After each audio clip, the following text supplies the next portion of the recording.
तो इसे बोलते हैं मान और सम्मान, उस शौर्य गाथा का जिसे आज 204 वर्ष हो रहे हैं और पुष्प वर्षा यहाँ पर हो रही है हेलीकॉप्टर के द्वारा, जो सालाना होती है।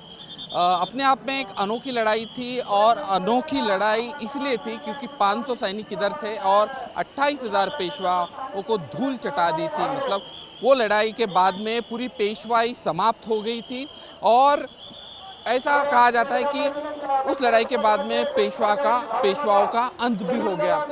204वां शौर्य दिन मनाया जा रहा है। करीब 3:30-4 बजे तक का समय अभी हो चुका है।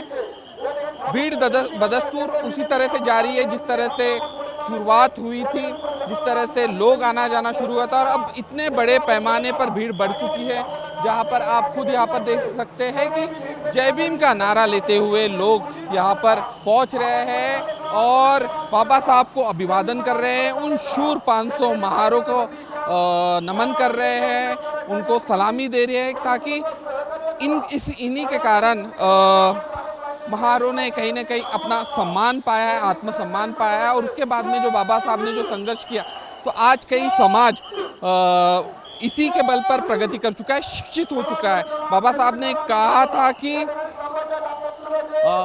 मराठी में एक कहावत है कि शिक्षण वाघिणीचं दूध है, मतलब बाघिन का दूध है शिक्षा, उसे हर किसी को पीना चाहिए।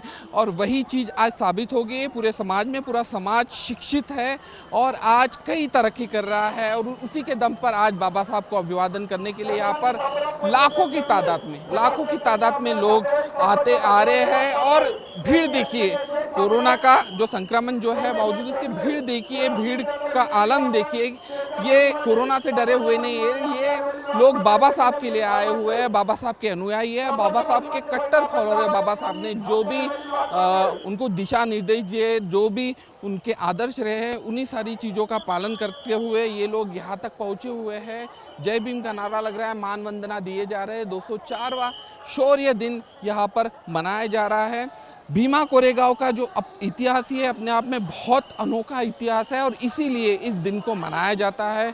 शौर्य की गाथा लिखी गई थी और उसको जीवित करने का कहीं न कहीं काम महामानव डॉक्टर BR अम्बेडकर ने किया है, क्योंकि इस लड़ाई को ऐसा प्रतीत किया गया था कि ये लड़ाई मराठों और महारों के बीच में हुई थी, लेकिन ऐसा कतई नहीं है। पेशवाओं ने जो बदसलूकी की थी उनके खिलाफ कहीं ना कहीं महार जो 500 महार थे वीर सिद्धनाथ के नेतृत्व में ये लड़ाई लड़ चुके थे। हालांकि उन्होंने उस वक्त अंग्रेजों का साथ दिया था, लेकिन अपने आत्मसम्मान के लिए अगर किसी का साथ लेना पड़े तो वो अनुचित कतई नहीं होता है। और वही बात जताता है ये शौर्य स्तंभ, जो जिसे 204 वर्ष आज पूरे हो चुके हैं। मतलब 204वां शौर्य दिन है, मतलब 1 जनवरी 1818 में जो कि ये युद्ध हुआ था और उसके बाद से ये अंग्रेजों ने कुछ वर्ष बाद यहाँ पर महारों के जो शूरवीर गाथा थी उसके लिए ये स्तंभ बनाया था,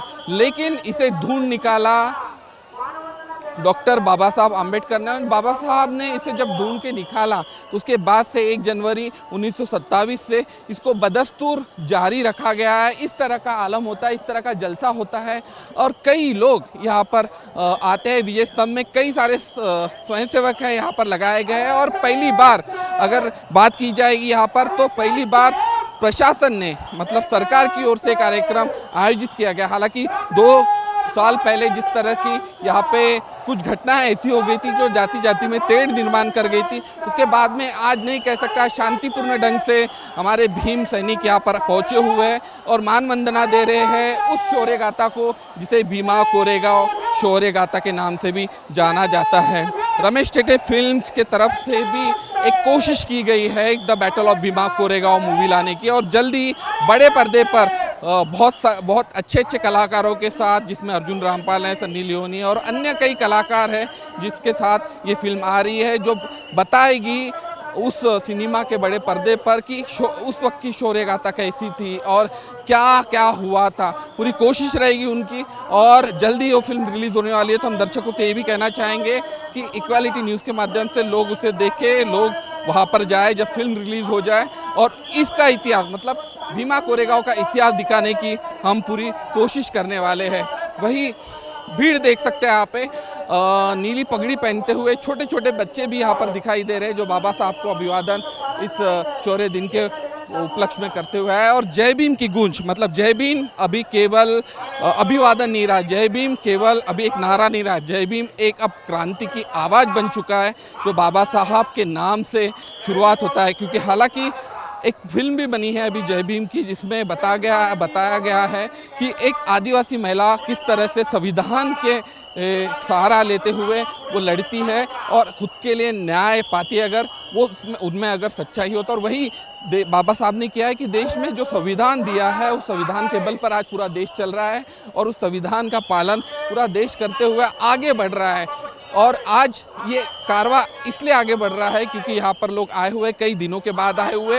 एक परंपरा है कि 31 पूरे विश्व में मनाया जाता है। 31 के बाद 1 जनवरी को लोग घूमने के लिए जाते हैं परिवार के साथ, लेकिन हमारे बाबा साहब के जो अनुयायी है, हमारे अम्बेडकरवादी लोग हैं, वो आते हैं पुणे ज़िले में और भीमा कोरेगांव के पास उस शौर्य गाथा को मान वंदना करने के लिए, उस सैल्यूट करने के लिए जो उनका इतिहास बन गया। और भविष्य की पीढ़ी को वो कहीं ना कहीं इससे अछूते नहीं रखना चाहते, अपने बच्चों को लेके आते हैं यहाँ पर बड़े बड़े लोग और बताते हैं कि आखिर ये जो इतिहास रहा है, जिसके कारण आज ये गाथा अजरा अमर हो गई है।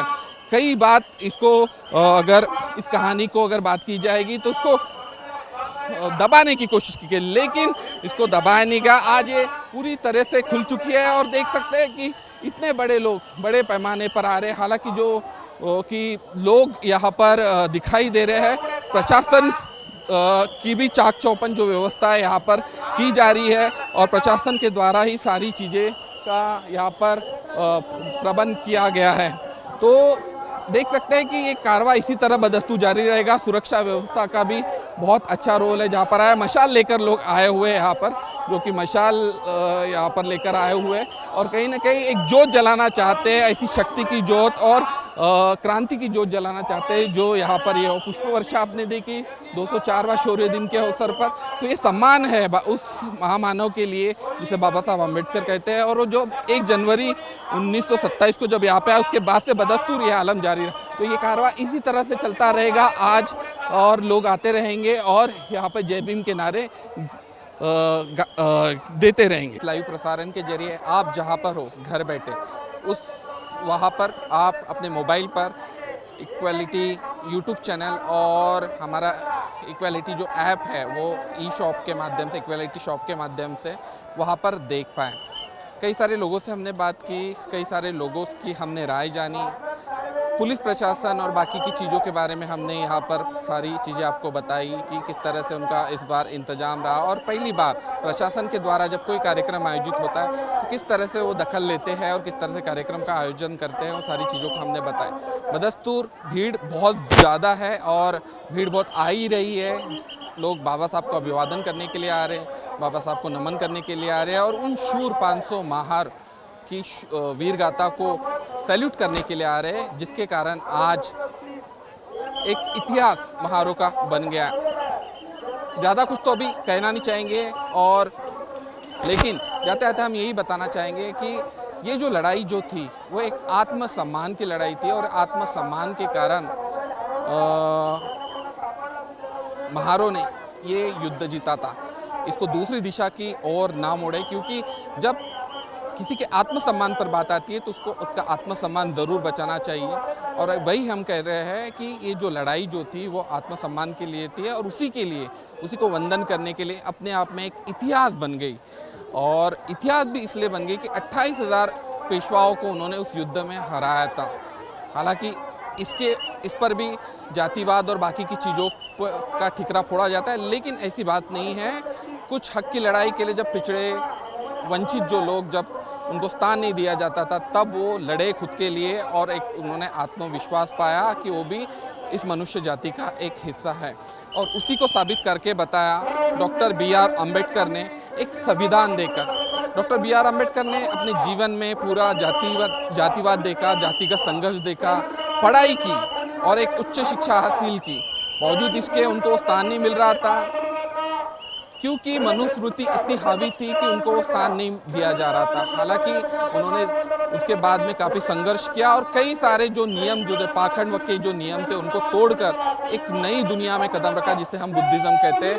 14 अक्टूबर 1956 को उन्होंने नागपुर की दीक्षा भूमि पर बुद्ध धम्म को अपनाया और उसके बाद से एक नई क्रांति निर्माण हुई। और वही अपने युवावस्था में वो यहाँ पर आए हुए थे। 1 जनवरी 1927 को यहाँ पर आते हैं और वंदन करते हैं और इसके भी इतिहास को आगे बढ़ाते हैं, क्योंकि इसका भी इतिहास उनके जीवन के कहीं न कहीं बंधन से जुड़ा हुआ था। और आज देखिए वही बंधन लोगों के साथ में है। यहाँ पर एक साहेब बाबा साहेब के नारे लग रहे हैं।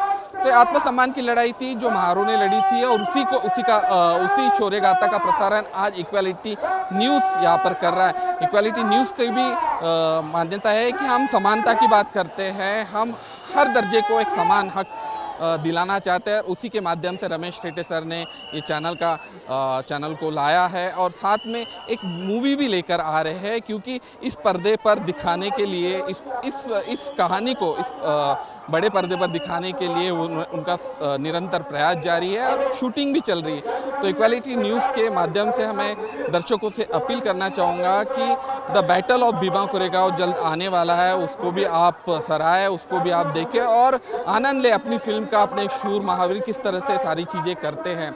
तो फिर से भीड़ की ओर लेके जाते हैं। भीड़ आ ही रही है जिसका कोई अंत नहीं, लेकिन ये भीड़ आ रही है डॉक्टर बाबा साहब अम्बेडकर के लिए, हमारे महामानव के लिए, जिसे वो पूछते हैं, जिसे वो प्यार करते हैं और जिनके आदर्शों पर समाज चलता है। निरंतर 8 घंटे के लाइव में हमने यही बताना चाहा कि इक्वालिटी के जरिए कि लोगों की क्या भावना है, लोग क्या सोचते हैं। तो लोगों का भी रुख यही रहा कि लोग संगठित होना चाहते हैं। संगठित यानी अर्थात क्या? संगठित यानी कि वो हर तरह से संगठित होना चाहते हैं। ये भी एक संगठन का एक हिस्सा है कि इतनी तादाद में जब लोग आते हैं, एक संगठित होने का एक हिस्सा है। लेकिन जब चुनाव आते हैं या फिर कोई ऐसी चीज़ आती है जब सत्ता स्थापित कर सकते हैं बहुजन समाज या फिर अम्बेडकरवादी समाज, तब इनको बिखेर दिया जाता है, मतलब टुकड़ों टुकड़ों में बांट दिया जाता है और फिर से वही व्यवस्था लागू की जाती है या फिर कोई ऐसी पार्टी चुनाव में आती है जो बहुजनों के या फिर दलितों के या वंचितों के जो सवाल है वो सॉल्व नहीं कर पाती। तो इसीलिए लोग चाहते थे कि एक संगठन के माध्यम से सारी चीज़ें आगे बढ़े और बदस्तूर चलते रहें।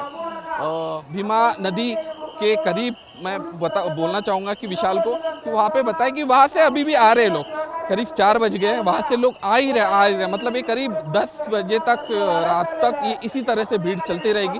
पैदल आ रहे लोग, अपने पैरों की परवाह नहीं करते। इसमें ज़्यादातर लोग देखेंगे तो युवा भी है इसमें और वृद्ध भी है, बच्चे भी है, छोटे छोटे सब लोग आ रहे हैं। कम से कम 6-6, 8-8 किलोमीटर दूर से पैदल, क्योंकि गाड़ी वहीं पे रोकी गई है और वहाँ से इनको पैदल आना है, क्योंकि भीड़ को देखते हुए प्रशासन ने जो इंतजाम किए। बावजूद इसकी परवाह नहीं है लोगों को, वो आ रहे हैं यहाँ पर वंदन करने के लिए। अपनी शौर्य गाथा का उनका दिन है, क्योंकि आज जब दुनिया पूरा 1 जनवरी का दिन मना रही है और न्यू ईयर सेलिब्रेट कर रही है, तब यहाँ पर लोग आए हुए हैं उस शौर्य गाथा को याद करने के लिए, बाबा साहब को अभिवादन करने के लिए और महावीर को जो महावीर जो बने उनको सैल्यूट करने के लिए। हमारी कोशिश जो रही, आज हमने कितना पाया क्या खोया वो हमें पता नहीं, उसके तो स्टार आप ही देने वाले हैं। लेकिन हमने कोशिश की कि यहाँ का जो इतिहास है आप तक पहुँचा सकूँ इस लाइव प्रसारण के माध्यम से, और कोशिश की कि भीमा कोरेगांव का इतिहास फिर से आपके अंतर्मन में मैं जीवित कर सकूं।